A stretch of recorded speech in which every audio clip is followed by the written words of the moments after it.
So, I'd also like to welcome you all to my talk about fully asynchronous SPH simulation. Quite strange title. So, what is it all about? Maybe let's start with the most behind. It's SPH simulation.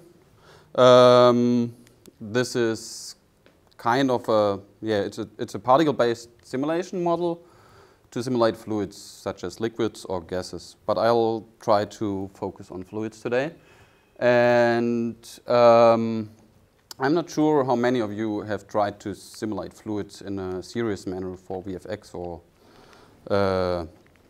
any other purposes. But I think those of you who have done so have found themselves in such a situation. Because simulations are quite computationally expensive and they take a long time. But why is this the case? So let's have a look at a typical simulation scenario. Here we have a scenario with about 50 million particles, and I think the sequence runs about 30 seconds. And to generate this video, we need to process each and every particle about 1,000 times per second. So you can think about 30,000 times times 50 million gets a quite huge number. And one process is not just a floating point number, but a bunch of operations. So it takes a long time. And let's have a different look on this simulation. This is the same simulation. Strange, but it is so. Basically, we picked out 4 particles. And in a typical basic simulation system, you have the same time step. You move the particle forward in time for all particles over all time. So we would use thousands of seconds here. So to simulate 1 second, we need 1,000 processes. And now the thing we thought about, okay, is this sane? If we have rethink the video, there's a lot of action going on when the fluid hits the rack, but at the beginning, there's not much happening. So could we use just larger time steps at the beginning, and then if there is much action, use smaller time steps? This has been done before, and now it looks like this. So there are a lot less black dots, and we have a lot less particles to process, which increases the speed. But now we also thought, okay, we have a huge scenario, and are there maybe different time steps needed? For example, at the rock where we have all these splashes, we need small time steps, and where we have flat fluid, we could use larger time steps. And that's the basic idea behind this work. And now it looks like this. So we basically individualized the time steps. Now we could think, okay, why is this important? There are not less black dots, so maybe this brings nothing because we have the same computational amount of work. But then let's have a look on a different view or on a different simulation to point out the importance of that. So here we have another scenario where we color-coded on the left the particles by their possible time step, and on the right we see a histogram where we plotted the amount of particles with their possible time steps. And now we see that they vary over more than 3 magnitudes. So if we rethink the plot where we would have used the synchronous stepping, so with the same time step for all particles, we would have to use the smallest one here, which is like a 10,000th of a second. And most of them can use 100th of a second. So we would have to process these particles, which use 100th of a second, like 1,000 times, just to get the same result as we would process them for 1 time. And so we thought, okay, just let's use an individual step. And with this, we gained, at the best case, we gained a speed up of a factor of 7.5. So we could, in absolute numbers, we could reduce the overall simulation times from about a working day to about a working hour. So one artist can now produce like 8 different simulations at a day instead of 1. So how does all this work in detail? So as mentioned, we have fully individual stepping. So each and every particle can move on its own, so we don't need any global synchronization anymore. And therefore, we reduce the overall amount of particle operations. And so now we have to think, okay, in a synchronous way, we could just go over all particles and move them forward in time. Now this isn't quite obvious anymore. So how do we get the simulation proceed? Therefore, we introduced a so-called strict particle processing order. So strange name, so what is this? Basically, we take the last particle in time, simulate it, and push it back into the simulation, and take it again, process it, and then we take the next particle, process it, and so on and so on. And this is implemented by a simple priority queue. And another problem now occurs. We want to produce videos. And with a synchronous integration model, we could have said, okay, at this export time, we export all particles. So we have some state of the simulation there.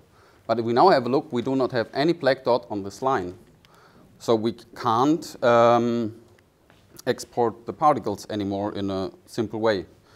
And this is resolved by simply reconstructing the attributes. So after the last particle has moved over this barrier, we basically linearly back interpolate the attributes we had and can store the simulation state. Another issue which occurs is the neighborhood handling. So for all of you who haven't thought about simulations before, it's basically about if we have to consider the neighborhood, because if two particles are colliding, they have to bump off each other. So we have to think about, do some other particles hit each other? And therefore, in a synchronous way, we could just check, okay, we have all the particles, we know where they are at the specific time, at the specific locations. But now we have the same issue as for the export. We do not know where have they been, because we do not have these black dots, so we do not have the information. And we use the same technique as for export. We basically back interpolate the positions and the velocities, and now we know and can check, okay, do they hit each other, or do they not hit each other, and so on. So, and this is done by linear interpolation, but let's skip that technical part for today and have a look at the results. We tested our simulation environment or time integration scheme in 4 different test cases, or 5 different test cases in 4 different scenarios. And we used a fixed time stepping as a baseline and compared them with 2 other integration models, such as global adaptive time stepping, which is a synchronous way with the adaptive time steps, and another model which is called individual time stepping, which is the most similar to our model. So let's have a look at the first scenario. Here we see that we gained, with our model, a speed up of a factor 6.8 compared to fixed time stepping. And the second best is the individual time stepping, which we outperform by more than a factor of 2. And in a visual comparison, we do not see any big differences here. And this is the scenario from the beginning, where we added a radial force field to produce constant flow, and added a small bunny here to disturb the flow and have some interactions with boundaries. And here we see that our model outperforms also every other model by at least a factor 2.5, and we gain an overall speed up of a factor 7.5. Yeah, and here with a meshed version. And nonetheless, we also have some issues with interacting at the boundaries, which we can see at this test case. Here we added a small force field to push up the particles through the fountain, and then they spray down. And we have a lot of resting fluid, so not many particles are moving. And we see that our model maintains a speed up of at least a factor 4.4, but doesn't outperform ITS that much anymore. And especially we see different things here, that our model damps the velocities when interacting with the fluid fountain. And yeah, on the other hand, these two got a little slightly unstable, which results in these large splashes here, but yeah, our model basically damps the velocity, also stays more stable therefore, but we get somehow artificial viscosity. So to conclude my talk, I presented a fully asynchronous integration model where we focus the compute power on interesting regions in the simulation. So we can basically simulate more efficient and therefore gain substantial speedups and save a lot of time for artists and also a lot of energy though. We have some issues though, as mentioned. The efficiency decreases at barely active regions, as we've seen in the fountain.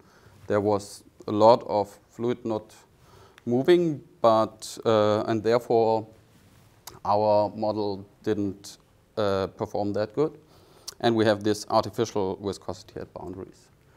So thank you for the attention, and I welcome any questions.